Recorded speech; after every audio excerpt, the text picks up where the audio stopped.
무슨 권세, 누구의 이름으로.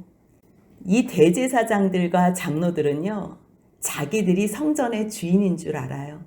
50여일 전에도 예수님께서 그 도적의 소굴로 만든 그 상을 다 뒤집어 엎으시면서 성전 청결 사건을 이루신 일이 있어요. 근데 그 일로 말미암아 대제사장들과 장로들이 화가 나서 예수님에게 그 다음날에 따져 물으러 와요.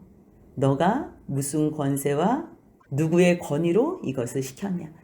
이 사람들은 늘 그냥 세상의 어떠한 것으로 하나님께서 성전을 왜 주셨는지 그 의미도 모르고, 자기들이 제사장으로 장로들로 있는 이 이유도 모르고요, 그것을 하나님 앞에서 백성들을 섬기고 하나님을 섬기라고 자기들을 그 가운데 세웠는데, 이 사람들은 그게 무슨 권위인 줄 알고 권세인 줄 알고요, 그걸로 베드로도 지금 나무라고 있는 거예요. 베드로가 중심으로 사도들이 하나님의 말씀을 증거하는 이때에 이래. 사두개인도 하나님을 섬기고 대제사장들도 장로들도 하나님을 섬겨요. 특별히 성전에서 성전을 맡아서 도맡아 섬기는 사람들이에요. 그런데요, 4장 2절 같이 한번 읽겠습니다. 예수 안에 죽은 자의 부활이 있다고 백성을 가르치고 전함을 싫어하여 하나님께서 그토록이나 메시아를 보내주겠다. 여호와의 영이 그에게 임하면 하나님께서 권능을 그에게 기름 붓듯하게 부어주시고, 그 기름 붓듯한, 그 기름 부었다라는 그 단어가요, 마시아흐라는 단어예요. 동사지요. 근데 그것이 명사로 됐을 때 기름 부음 받은 자, 그것이 메시아예요. 메시아. 그렇기 때문에 기름 붓다, 메시아, 마시아, 이 사람들은 너무너무 이것에 대해서 아는 거예요. 여호와께서 기름 붓다. 그 여호와께서 기름 부은 자가 세워지는 그날에는 하나님의 일이 이루어지는 거예요. 하나님의 날이 도래하고요, 영광의 그날, 모든 것이 평강으로 평화로 하나님과 화평되는 그날이 있는 거예요. 그런데 지금 그 메시아에 대해서, 그 그리스도에 대해서, 예수가 그리스도라는 것을 얘기한 거거든요. 하나님께서 예수를 너희의 주와 그리스도로 세웠다, 그 얘기를 하는데요, 그 예수 안에 죽은 자의 부활이 있다는 것을 너무 싫어하는 거예요. 그 예수 이름으로 전함을 싫어하는 거예요. 그래서 베드로를 잡은 거예요. 잡아서 옥에 가둬서 이튿날까지 가둔 거지. 우리가 참 이해가 안 가요. 똑같은 성전에서 하나님을 섬기는데 왜 예수 이름으로 말하면 싫어할까? 우리가 너무 잘 아다시피 이슬람교도 하나님을 믿어요. 유태인들도 하나님을 믿어요. 유대교가 하나님을 섬기는 교회예요. 기독교도 하나님을 섬겨요. 다 하나님을 섬겨요. 이슬람교, 유대교, 기독교. 근데 하나님을 섬기는데요, 이 사람들이 구원받을 일은요, 하나님께서 오늘 본문에서 다른 이로서는 구원을 받을 수 없나니 천하 사람 중에 구원을 받을 만한 다른 이름을 우리에게 주신 일이 없음이라. 오직 누구로만 구원을 주신다 그러는 거예요? 예수 이름만. 그런데요, 이슬람교는 무엇으로 구원을 받는다고 하냐면요, 거룩한 싸움, 그것을 성전이라 그래요. 그래서 이 사람들은요, 자기가 스스로 자폭할 만큼요, 폭탄 들고서 뛰어들어서 싸운다니까요. 그래서 그것이 무슨 거룩한 죽음이냐, 그게 무슨 거룩한 순교이냐, 그거는 자살이에요. 하나님께서는요, 생명을 끝까지 기회를 주세요. 생명은 하나님의 손에 붙잡혀 있어요. 함부로 자기네 임의대로 죽이고 살리고 이러면 안 되는 거예요. 근데 이슬람교는요, 오직 성전으로만, 이 거룩한 전쟁으로만 구원이 있다고 생각해요. 그리고 유대교는요, 무조건 율법. 왜요? 신명기에서 계속 너희가 율법으로 하나님의 백성이 된다 그러니까 정말 율법을 지켜서 하나님의 백성이 되는 줄 아는 거예요. 그런데 성경에서 반복적으로 우리에게 가르쳐주고 계시는 말씀이 뭐예요? 너희들은 율법을 지킬 수가 없다는 거예요. 너희들은 할 수 없다는 거예요. 그래서 하나님께서 제사법을 주신 게 뭐예요? 율법 잘 지킬 수 있으면 제사를 지낼 일이 없는 거예요. 그런데 또 하나님의 말씀을 지키지 못하고 또 지키지 못하고 범죄한 거기 때문에 하나님께서 내가 너희들을 용서해 줄 방법으로 제사를 하나님께서 가르쳐 주신 거지요. 그런데 우리가 지금 성막과 제사에 대해서 모든 것을 배우고 있지만 그것은 비유고 예표고 그림자고 모형이라고 히브리서에서 그렇게 말씀하시는 거잖아요. 누구에 대한 예표고 비유고 그림자고 모형이라는 거예요? 하늘에 있는 예수 그리스도의 참 형상, 위에서 내려오신 그 하나님의 형상, 그분이 유일한 구원의 길이라는 거예요.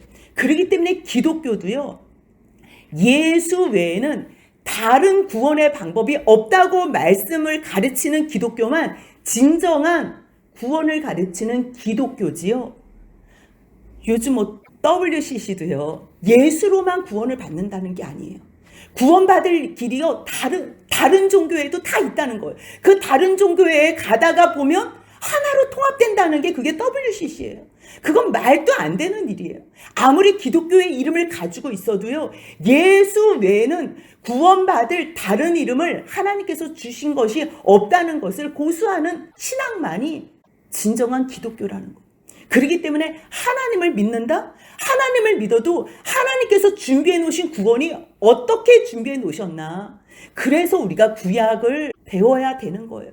구약 없이 신약만, 예수님만 배운다? 그러면 우리 머릿속에는요, 다른 하나님, 구원의 하나님, 다른 모양의 구원의 하나님을 그려놓는 거예요. 그래서 이 세상에서 내가 평안하게 살 수 있고, 내가 이 세상에서 구원받는, 이 세상에서 어려운 가운데서 구원받는 그러한 하나님, 그 예수님을 믿는 거예요. 아니에요. 예수님은요, 죄에서 우리를 구원하시는 유일하신 독생성자, 하나님의 의 대신 유일한 존재라는 거예요. 다른 이로서는 구원받을 일이 없어요. 오직 예수님이라는 거예요. 그렇기 때문에 예수 얘기를 하니까요, 이슬람교도 기독교인들을 죽이려고 그러고요, 유대인들도 기독교인들을 대적으로 생각하고 죽이려고 하는 거예요. 지금 대제사장들과 장로들과 이 사두개인들이 왜 베드로를 왜 지금 죽이려고 이렇게 하는 거예요? 예수 안에 너희가 예수를 십자가에 죽게 넘겨준 죄인이라는 것을 얘기하니까 그게 너무 싫어하는 거. 그게 너무 싫은 거. 부활도 좋아요. 이 사람이 못 걷게 된 사람이 걷는 것도 너무 좋다니까요. 다 좋아요. 근데 뭐가 듣기 싫으냐면 죄인을, 너희가 죄인이라는 거, 너희를 구원하시는 하나님이라는 거. 근데 누구를 통해서 구원한다는 거예요? 예수를 통해서 구원한다는 거. 그 말이 너무 듣기가 싫은 거예요. 그럼에도 불구하고 하나님께서는 전하는 자는 담대하게 전하다가 옥에 갇혀도 말씀을 들은 사람 중에 5,000명이나 믿는 사람들이 있다 그랬어요. 근데 이제 그 다음 날에 관리들과 장로들, 서기관들이 다 모였는데 이 사람들만 모인 게 아니에요. 50일 전에 모여서 예수를 작당해서 죽였던 대제사장 안나스, 가야바, 대제사장 문중이 다 참여한 거예요. 그래서 뭘 묻냐면요, 지금 이 못 걷게 된 사람이 하나님을 찬양하고 걷고 뛰고 같이 하나님께 영광을 돌리면 얼마나 기뻐요? 근데 지금 거기에는 관심이 없어요. 누구 이름으로 함부로 들어와서 이러한 행패야? 이거예요. 저 사람 지금 걷게 되고 하나님께 영광 돌리는 거는 상관없고요, 구원받은 일에 대해서는 상관없고요. 4장 7절 같이 읽겠습니다. 사도들을 가운데 세우고 묻되 너희가 무슨 권세와 누구의 이름으로 이 일을 행하였느냐? 마태복음 21장 23절에서 뭐라고 물어요? 한번 같이 읽겠습니다. 예수께서 성전에 들어가 가르칠새 대제사장들과 백성의 장로들이 나와 이르되 내가 무슨 권위로 이런 일을 하느냐? 또 누가 이 권위를 주었느냐? 그렇지요.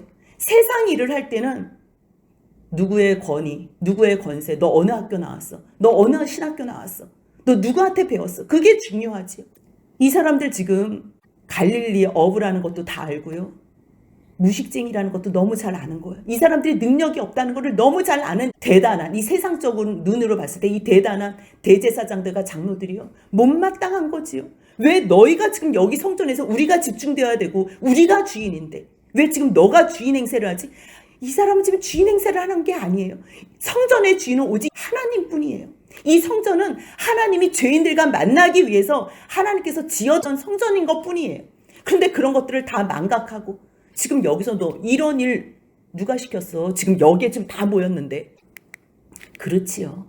아무나 시킨다고 여기에 못 오지요. 그런데 보이는 이 사람들보다 더 크신 여호와께서 시키셔서 성령이 충만하여 이 자리에서 이 아픈 사람도 고치고 이 말씀도 증거하는 거예요. 그래서 사도행전 4장 8절 같이 읽습니다. 이에 베드로가 성령이 충만하여 이르되 백성의 관리들과 장로들아, 이제 말을 하는 거예요. 성령이 충만하여, 성령이 충만하여야지만 예수에 대한 증거를 할 수 있고요. 성령이 충만해야지만 하나님의 말씀을 담대하게 증거할 수 있는 거예요. 그 말씀이요, 미가서에 나오는데 미가서 5장 4절 상반절만 같이 읽겠습니다. 그가 여호와의 능력과 그의 하나님 여호와의 이름의 위엄을 의지하고, 예수님도요 혼자의 힘으로 하지 않으셨어요. 예수님도 여호와의 능력과 하나님 여호와의 이름의 위엄을 의지하고 하셨어요. 그런데 여호와의 능력이 누구로 나타나요? 누구로 나타나? 이사야 61장 1절에 나와요. 같이 한번 1절만 먼저 같이 읽겠습니다. 주 여호와의 영이 내게 내리셨으니 이는 여호와께서 내게 기름을 부으사 가난한 자에게 아름다운 소식을 전하게 하려 하심이라. 나를 보내사 마음이 상한 자를 고치며 포로된 자에게 자유를, 갇힌 자에게 노임을 선포하며. 이게 지금 누가 하시는 일이에요? 예수 그리스도가 하셨던 일이에요. 예수 그리스도가 혼자서 하시지 않고요, 여호와의 영이 내리시는 거예요. 그렇다면 예수님도 여호와의 영이 내려서 하나님의 사역을 감당하실 수 있었다면, 예수님께서 보내신 제자들, 예수님께서 성령을 주심으로 말미암아 성령이 임해서 하나님의 일을, 하나님의 사역을 감당하는 제자들도 무엇을 받아야지만 이 모든 사역을 감당할 수 있는 거예요? 여호와의 영, 성령이에요. 성령을 받아야지만 되는 거예요. 성령을 받으면, 여호와의 영을 받으면 여호와께서 성령을 어떻게 부어주시냐면요, 기름같이 그 능력, 권능을 기름처럼 부어줘요. 기름부터 타신다는 거예요. 우리 왜 사도행전 1장 8절 배웠잖아요. 너희에게 성령이 임하면 뭘 받아요? 권능을 받아. 이 권능을 받아. 이 권능 받는 게 기름 부음을 받는 거예요. 권능을 받는 게. 권능을 받으면 아름다운 소식을 전하게 되는 거거든요. 이 아름다운 소식을 전할 때는요, 이 땅의 것으로 위로를 해주는 게 아니에요. 마음이 상한 자들, 세상에서 마음이 상하고 포로에 갇히고 죄 가운데 갇힌 사람들에게 이사야 61장 2절 3절 이어서 읽겠습니다. 여호와의 은혜의 해와 우리 하나님의 보복의 날을 선포하여 모든 슬픈 자를 위로하되 무릇 시온에서 슬퍼하는 자에게 화관을 주어 그 죄를 대신하여 기쁨의 기름으로 그 슬픔을 대신하며 찬송의 옷으로 그 근심을 대신하시고 그들이 의의 나무 곧 여호와께서 심으신 그 영광을 나타낼 자라 일컬음을 받게 하려 하심이라. 예수 그리스도께서 오셔서 첫 번째로 하신 말씀이 뭐예요? 회개하라. 천국이 가까웠다는 거잖아요. 천국이 가까웠다는 거는 하나님의 날, 하나님의 나라가 가까웠다는 거예요. 그럼 하나님의 나라가 가까우면 그 나라를 들어가야 되잖아요. 하나님의 나라를 들어가야 되는데 하나님의 나라는 거룩한 나라예요. 그렇기 때문에 죄인이 들어갈 수 없어요. 그렇다면 하나님의 나라가 가까이 왔다면 우리는 죄인이면 그날이 무슨 날이 되는 거예요? 심판의 날이 되는 거예요. 그런데 예수께서 오심으로 말미암아 회개만 하면 이날은 심판의 날이 아니라 여호와의 은혜의 해와 은혜의 날이라는 것을 말씀하시는 거예요. 원래 이날은 하나님의 보복, 하나님이 죄를 심판하실 수밖에 없는 보복의 날인데도 불구하고 너희들이 지금 죄 가운데서 있는데 너희 죄만 돌이키면, 아니 옆에 있는 사람이 죄를 지어서 너가 너무 슬퍼? 걱정하지 마. 마지막 날에 하나님 없이 사는 사람들, 하나님이 아무리 너희는 내 백성이야 내 백성이야 그래도 그것을 믿지 않고 목이 곧아서 하나님의 말씀을 거부하고 사는 사람들은 마지막 날에 하나님께서 보복하실 거야. 그러면서 위로해 주시는 거예요. 다른 걸로 무슨 위로가 되겠어요? 참아라 참아라, 그게 위로가 되겠어요? 자기를 가해야 하는 그 위의 상사들과 그 힘 있는 권력자들에게 폭행을 하겠어요? 그 다음엔 더 죽어날 텐데요. 어떤 것으로도 위로할 수가 없는 거예요. 그렇기 때문에 기억해. 구원의 날이 있어. 그날은 은혜의 날이야. 하나님 반대편에서 이웃을 사랑하지 않는 사람들은 하나님께서 보복하시는 날이야. 그 말로써요, 위로하고 슬픈 자에게 죄를 대신하여 기쁨으로 이 모든 위로를 해주라는 거예요. 그게 예수 그리스도가 하신 일이고요. 그 그리스도를 구원으로, 그 그리스도를 마음의 구원으로 받은 그리스도인들이 하는 거예요. 그래서요, 정말 예수님이 자기의 능력으로 하나님으로서 이 세상에서 능력을 행하신 게 아니라 예수님도 성령을 받아서 하나님께서 기름을 부으셔가지고 행하셨다고? 그 말씀이 어디 나오냐면요, 사도행전 10장 38절 같이 읽겠습니다. 하나님이 나사렛 예수에게 성령과 능력을 기름 붓듯 하셨음에 그가 두루 다니시며 선한 일을 행하시고 마귀에게 눌린 모든 사람을 고치셨으니 이는 하나님이 함께 하셨음이라. 이 말씀이요, 지금 그대로 이사야 61장 1절 2절 3절에서 하신 말씀을 예수 그리스도께서 오셔서 하신 거예요. 근데 그분은 이 땅에 그냥 사람으로 오셨다는 거예요. 사람으로 오셨는데 성령을, 하나님께서 성령을 얼만큼, 지금 성령과라고 써있는데 저게 과가 아니고 이퀄이에요. 성령, 즉 능력을 기름 붓듯 하셨다는 거예요. 그러니까 성령을 기름 붓듯 하셨다는 거예요. 성령이 충만하니 하나님의 말씀만 증거하고 하나님이 구약에서 말씀하신 모든 것을 100% 순종하면서 이루셨다는 것을 베드로가 그 말씀을 깨닫고 5번째 설교에서는 하세요. 그렇기 때문에 이 성령으로 말미암아 다 깨달은 마음을 누구의 권위와 누구의 이름으로 저 사람을 낫게 했냐고 묻는 거? 그래. 그러면서 이제 얘기하는 거예요. 성령이 충만해서 백성의 장로들아 들어라. 이 사람들은 지금 누구의 권세와 누구의 이름으로 이 병자를 고쳤냐, 이 일을 했냐 묻지만요, 질문이 잘못됐을 때 질문을 바로 잡고서 시작해요. 너희는 권세 이름이 중요하지만 이 병자가 어떻게 구원받으냐고 우리에게 질문한다면 너희가 묻는 질문은 내가 대답할 수 없고 다시 이 병자에 대한 행한 착한 일은요, 선한 일이거든요. 선한 일은 땅에서 사람이 할 수 없는 일이에요. 선한 일은 오직 선하신 하나님만이 하시는 일이에요. 그래서 그 사람이요, 지금 걷고 뛰고 찬양만 할 뿐만 아니라 그 사람이 예수 그리스도의 이름으로 지금 구원까지도 받았다는 그 메시지를 전하는 거예요. 그래서요, 잘못된 질문은 다시 시정하면서 바로잡고 대답을 하는 거예요. 10절 같이 한번 읽겠습니다.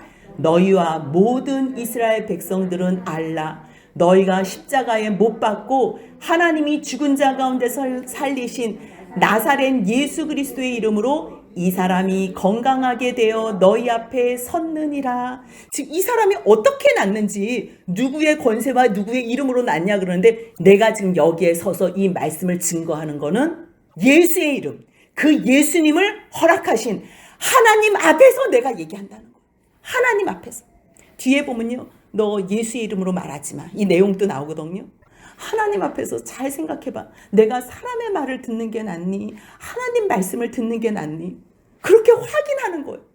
지금 베드로는요, 하나님의 그 능력으로, 하나님께서 그 주신 그 이름의 힘으로, 그 아까 미가서 5장 4절에 나왔던 그 권위, 다른 권위 말고 여호와의 이름의 그 능력, 그 권위로 내가 지금 여기 섰다는 거예요. 근데 그 이름, 여호와의 이름은 바로 그 여호와가 예수 그리스도, 말씀이 육신이 되어 우리 가운데 거하신 은혜와 진리가 충만하신 이 예수라는 거예요. 예수. 베드로는 예수 이름을 전할 기회로 만든다니까요.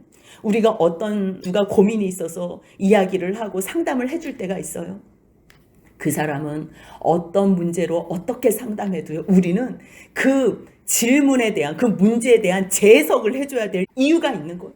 그리고 그 재해석을 해주고, 이 사람이 지금 그것 때문에 고통받는 것이 아니라 너가 예수를 너의 주와 그리스도로 믿지 않기 때문에 죄의 고통에 지금 매여 있는 것이라는 것을 가르쳐 줘야 되는 거예요. 아무리 그 사람이 잘못 질문을 해도요, 우리들은 그 질문까지도 바로 잡고 그 질문을 하나님의 이 구원의 이 큰 은혜로 그리스도까지 답을 낼 수 있도록요, 인도해 줄 의무가 있는 거예요.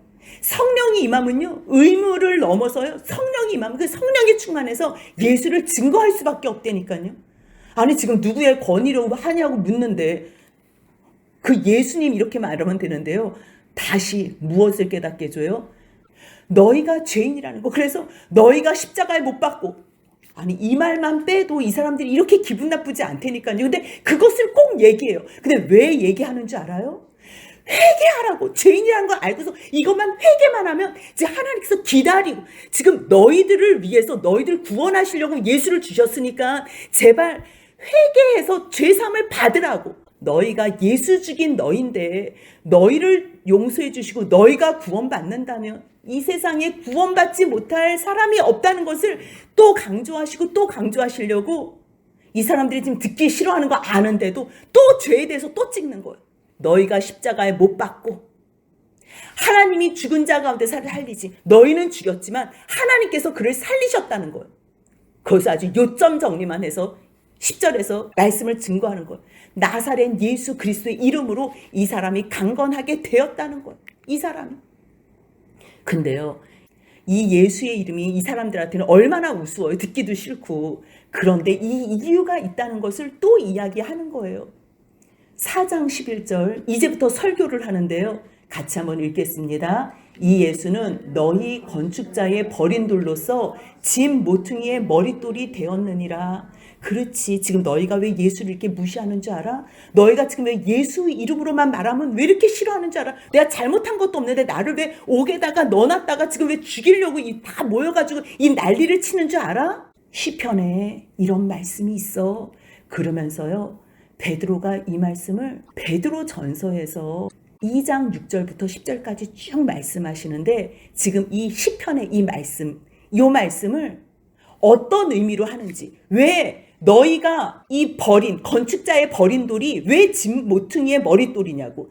짐 모퉁이의 머릿돌은 누가 만드신 거고 버린 돌은 누구로 말미암아 버린 돌이 됐냐고. 이 말씀이 막 생각나는 거예요. 베드로는 누가 임했어요? 성령이 임하면 요한복음 14장 26절에서 뭐라 그래요? 같이 읽겠습니다. 보혜사 곧 아버지께서 내 이름으로 보내실 성령, 그가 너희에게 모든 것을 가르치고 내가 너희에게 말한 모든 것을 생각나게 하리라. 성령님이 임하면 뭐가 생각나는 거예요? 하나님의 말씀.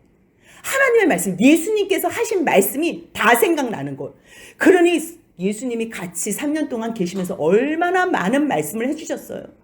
그래서 베드로전서 2장 6절부터 10절까지 말씀하는데요. 그 말씀을, 어떤 말씀을 인용해서 하셨는지 지금 이 본문에 나오는 사도행전 4장 11절 이 짧은 말씀의 내용을 같이 나누고 싶어서 여기 한번 띄웠어요. 2장 6절 같이 한번 읽겠습니다. 성경에 기록되었으되 보라, 내가 택한 보배로운 모퉁이 돌을 시온에 두노니 그를 믿는 자는 부끄러움을 당하지 아니하리라 하였으니. 시편에서는 버린 돌이라고 있고요, 모퉁이 돌이라고 있어요. 근데 지금 모퉁이 돌에 대해서 먼저 얘기를 하고 싶은 거예요. 성경에 기록됐을 때 내가 택한 보배로운 모퉁이 돌, 시온에 뒀다는 거예요. 시온에 뒀는데 이 모퉁이 돌을, 이 사람을 믿는 자는 부끄러움을 당하지 않는 거예요. 그 말씀이 이사야 28장 16절에서 하나님께서 이사야를 통해서 하셨다는 것이 성령에 충만하니까 다 기억이 나는 거예요. 28장 16절 같이 읽겠습니다. 그러므로 주 여호와께서 이같이 이르시되 보라, 내가 한 돌을 시온에 두어 기초를 삼았노니 곧 시험한 돌이요 귀하고 견고한 기초돌이라. 그것을 믿는 이는 다급하게 되지 아니하리로다. 보배로운 모퉁이 돌을 하나님께서 두셔서 이 돌을, 이 반석이, 이 돌을 믿는 자는 부끄러움을 당하지 않는데요. 그 말씀을 이사야에서 뭐라고 했냐면 똑같은 말씀을, 한 돌을 시온에 두어서 기초돌을 삼았는데요. 이 돌을 하나님이 익히 시험하셨대요. 다 테스트 거쳤다는 거예요. 그리고 이 돌은 귀하고 견고한 기초돌이에요. 그것을 믿는 이는요, 다급하게 되지 않는 거, 급한 일이 없다는 거예요. 어려운 일을 당하지 않는다는 거예요. 그런데 아니, 이렇게 기초돌을 놓고 하나님께서 이미 벌써 다 테스트가 끝난 거고 귀하고 견고한 기초돌이면 누구나 다 보고 믿으면 좋겠는데 하나님께서 그렇게 하시지 않았다는 거예요.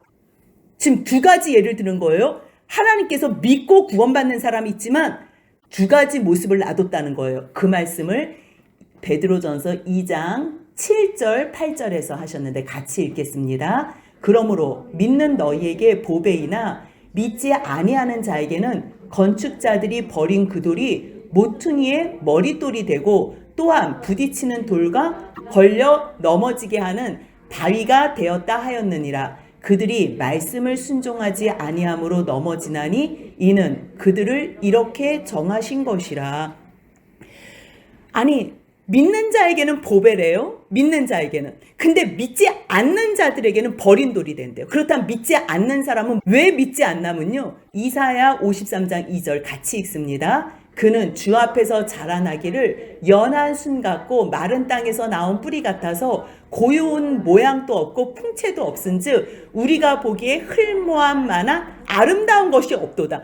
예수님이 세상에서 좀 대단하게 금수저로 태어나셨으면 아마 사람들이 흠모했을 거예요. 근데 하나님께서 그 아들을 종으로서 이 땅에 보내셨기 때문에 가장 낮고 천한 모습으로 그 이스라엘 땅 가운데서도 가장 보잘것없는 나사렛 총구석에서 자라나신 거예요.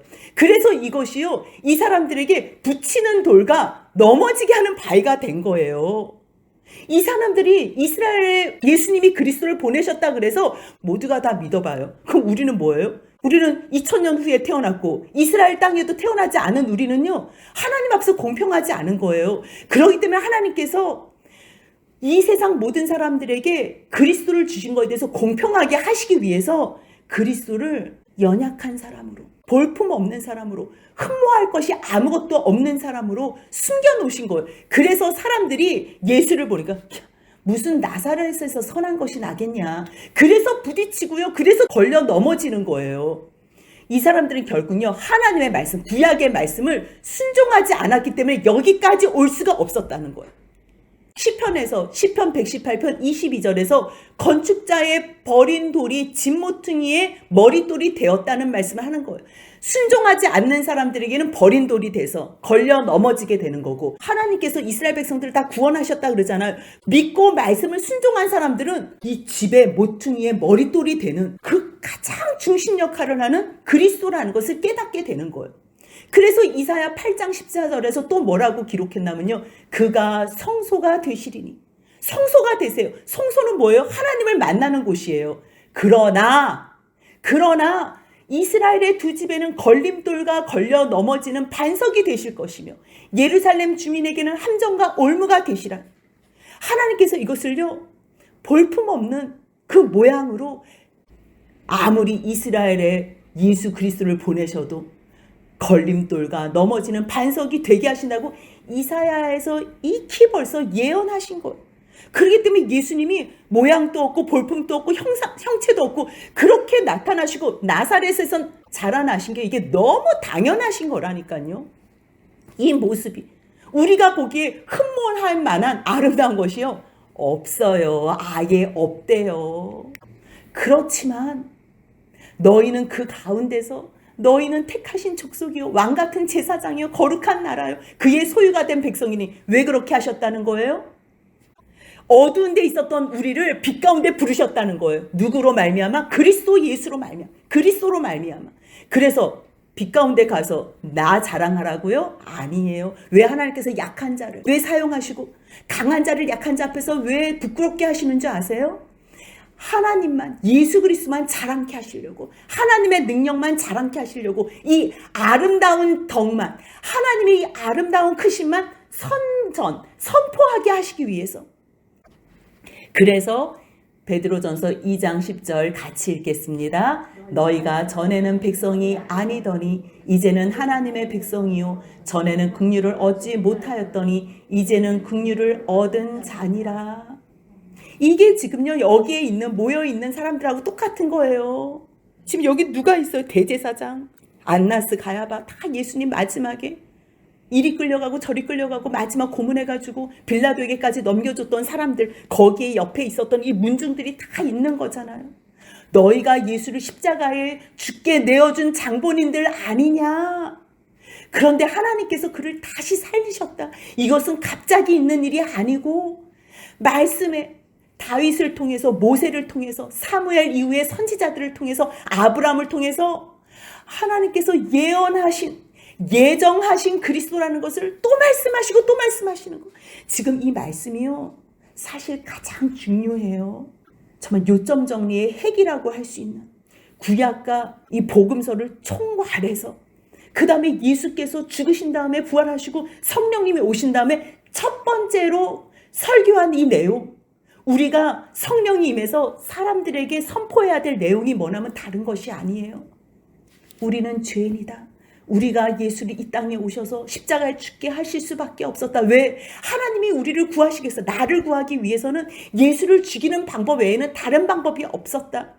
하나님이 예정하셔서 죽게 내어주셨지만 다시 하나님이 그 죽으신 예수를 살리셨다. 그래서 이 예수가 지금 하나님 우편에 계신다. 마지막 날에, 그 여호와의 날에, 크고 영화로운 날에, 그날은 두려운 날이 아니라 우리를 구원하실 아름다운 영화로운 날이다. 근데 그날이 심판의 날이 아니라 크고 영화로운 날이 되기 위해서는 너희가 지금 회개하고 돌이켜 죄사함을 얻기만 하면 돼. 이 얘기를 하는 거야. 이 얘기를. 지난주에도 제가 잠깐 말씀드렸지만 왜 계속 이 사람들이 제일 듣기 싫어하는, 너희들이 십자가에 내어준, 너희들이 죽였지 이 얘기를 왜 계속하는 줄 알아요? 세상에서 우리가 죄를 다 짓잖아요. 죄 안 지은 사람이 없잖아요. 근데 제일 심한 죄라면 누구를 죽인 죄겠어요? 이 세상에 많은 사람들을 살인한 죄도 잘못한 죄지만 누구를 죽인 죄가 제일 크겠어요? 우리를 구원하시려고 하나님께서 이 세상에 구원의 주로, 구세주로 보낸 그 선물을 못 알아보고 그 예수 그리스도를 십자가에 죽이라고 내어준 그들보다, 그것도 장로들, 대제사장들, 서기관들, 바리새인들, 하나님을 섬겨야 될 너희들이 못 알아보고 예수를 죽게 넘겨줬다면 너희들의 죄가 이 세상 사람들 죄 중에서 가장 큰 것 아니냐. 그런데 걱정하지 마라. 이 일은 하나님께서 너희들을 구원하시기 위해서 다 하나님이 하신 거다. 하나님이 하셨으니까 너희 너무 걱정하지 말고 회개하고 돌이켜 죄사함을 얻기만 하면 하나님께서 지금 용서해 주시기 위해서 준비하고 계셔.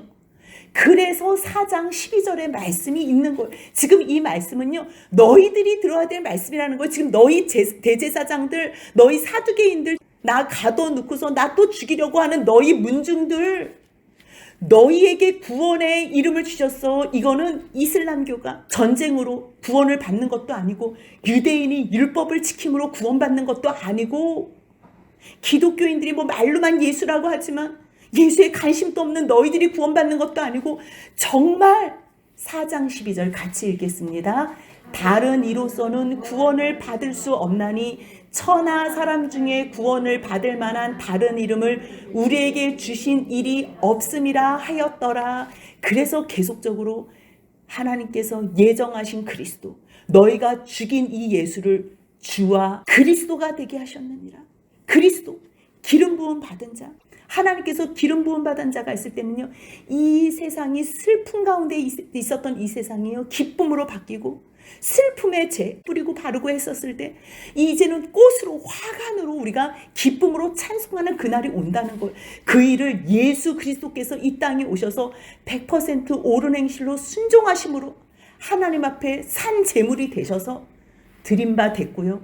그 은혜와 사랑으로 구원받은 우리들, 죄인 되었을 때, 연약할 때, 원수 받았을 때, 하나님을 대적했을 때 하나님의 그 크신 사랑을 받은 우리들이 그 사랑을 알게 될 때는요, 이제는 구원을 받기 위해서 어떠한 율법을 지키는 게 아니, 우리는 율법을 지켜서 구원받는 존재가 아니에요. 그냥 구원해 주셨어요. 구원해 주셨으니까 그 은혜에 감사해서 커트라인에 겨우된 율법을 지키는 것이 아니라 감사함으로, 은혜로, 감격으로 내 생명을 주님께 드리겠다는 그 심정으로 주님께 영광 돌리는 남은 여생을 살아드리는 저와 여러분들이 되시길 주님의 이름으로 소원합니다. 아멘.